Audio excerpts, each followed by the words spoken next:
What's going on, guys? Big Pete back with another video, and we have completed another bar top. This one, a Hyperpie edition.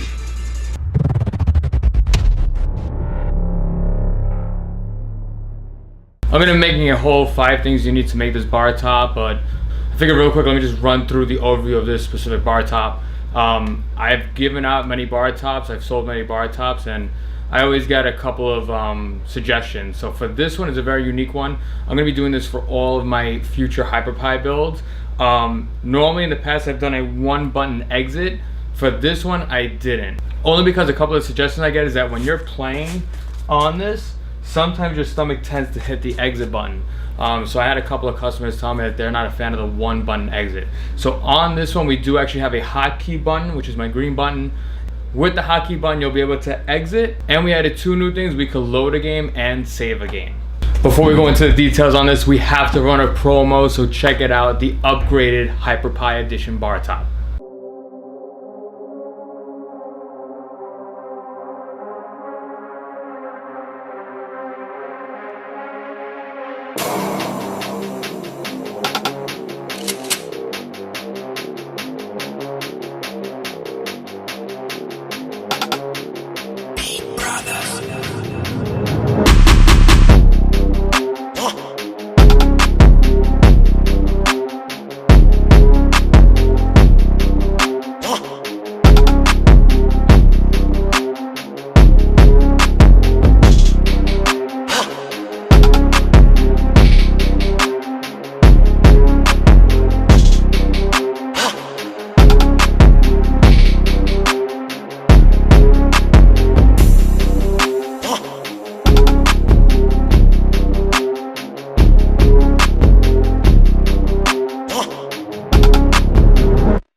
Now, I've always wanted to do a load and save state while we're playing an intense game of like Street Fighter. So I've heard the suggestions, and well, you know what? This is gonna be the first cabinet to go out with a hotkey button on it.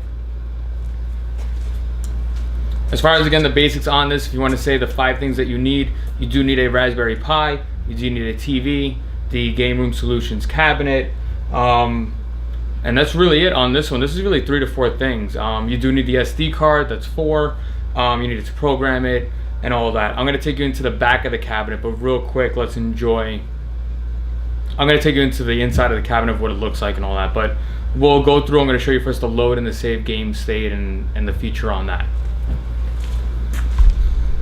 While we're playing an intense game of like Street Fighter. So I've heard the suggestions, and well, you know what? This is gonna be the first cabinet to go out with a hotkey button on it.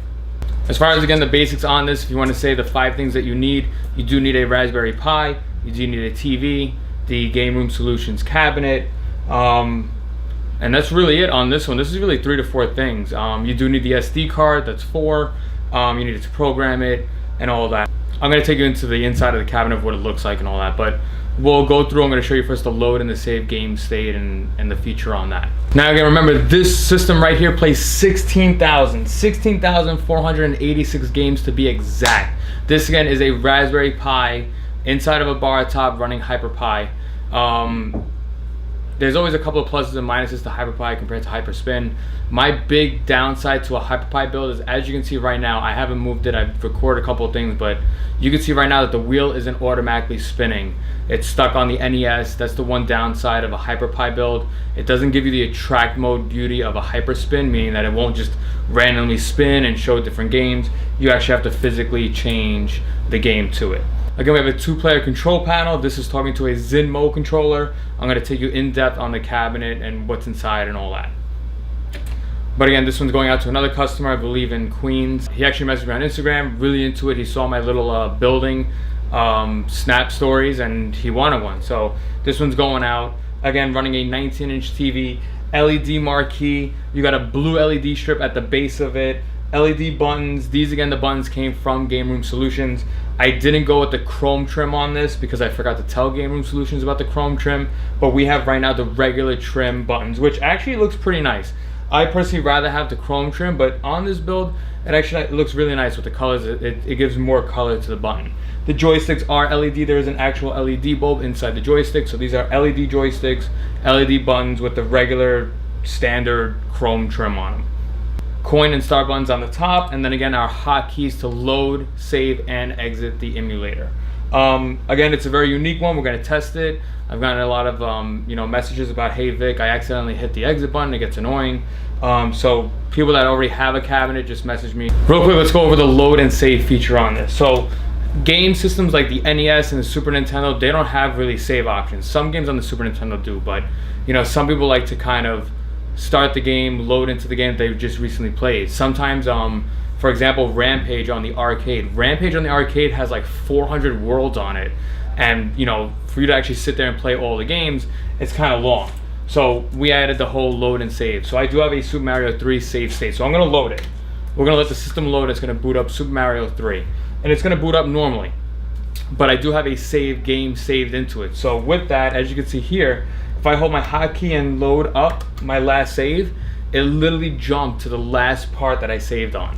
So no matter what, if I, let's say, die here, I can now reload my game and I'm back into it. It's an awesome feature, and again, it doesn't just load your last game.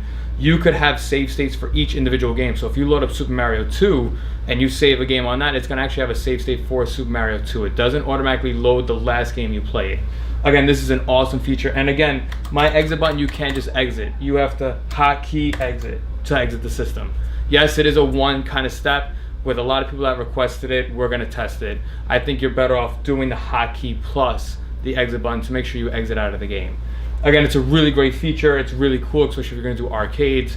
Like, for example, Rampage is my best example. That's a long game to play. You might as well, exit out. The NES, if you think about it, Super Mario 1. For example, Super Mario 1, you want to play Super Mario 1. I have no load game on this. So if I try to load a game right now, it's going to give me an error saying, hey Vic, you can't load it, there's no load game. But real quick, we're going to just play a game, just to get into it. I'm going to go ahead, I lowered the volume on this. So I'm going to now save it. It's saved, there's a little thing on the text at the bottom that says it's saved. I could walk away, I could exit.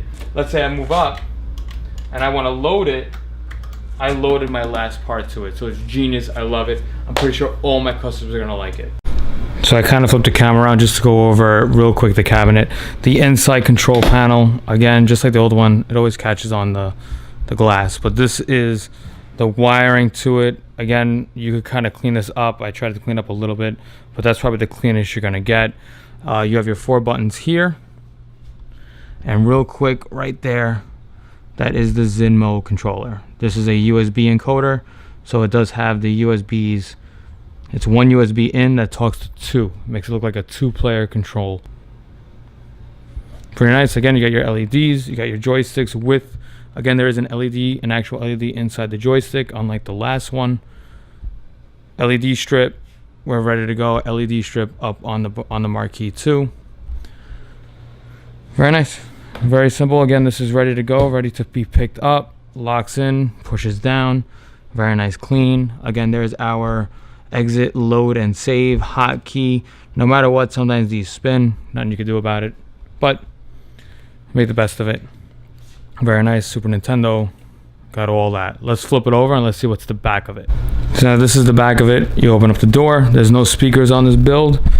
I do have a gang box, 2 outlet that's connected to a extension cord that gets plugged in to the wall here. Okay, you do have 1 plug to the TV and 1 plug right there, the big fat one that's going to the Raspberry Pi. And then we have 1 on the bottom to power the LED strip. LED strips need 5 volts. The Raspberry Pi unfortunately does not run 5 volts. This is our Raspberry Pi right here with the SD card in the back. HDMI output. Again, with this one we had to open up the TV, take the guts out, and move the TV. So that right here, that is the TV guts to it. Other than that, the cabinet base is very easy, very simple. You could go ahead and add the speakers to it, but you do have to program the Raspberry Pi to launch audio from the audio head jack. Right now this is set to launch the audio from HDMI. It's a little bit of a programming thing. You got the wiring going to the LEDs, LED strip here, LEDs being held by a cardboard insert, and that's it. That's literally all it takes. So TV, Raspberry Pi, you need at least 3 plugs. You could get away with 2, but if you want the LED marquee and the LED strip at the base, you do need to run another power supply to run the LED strip. Again, there's another Hyperpie build. This does have like the Commodore 64. This will play some PlayStation games. This will play N64, a little bit minor ones, but I do tend to remove that from my front end only because a lot of people complain that it's slow. And not to mention, you only have 6 buttons on the arcade stick, so for you to run like N64, it's nearly impossible. But again, this one's going out to a customer. This is a Hyperpie edition, Game Room Solutions Deluxe cabinet, LED'd out. This is ready to go, and I'll see you on the next one.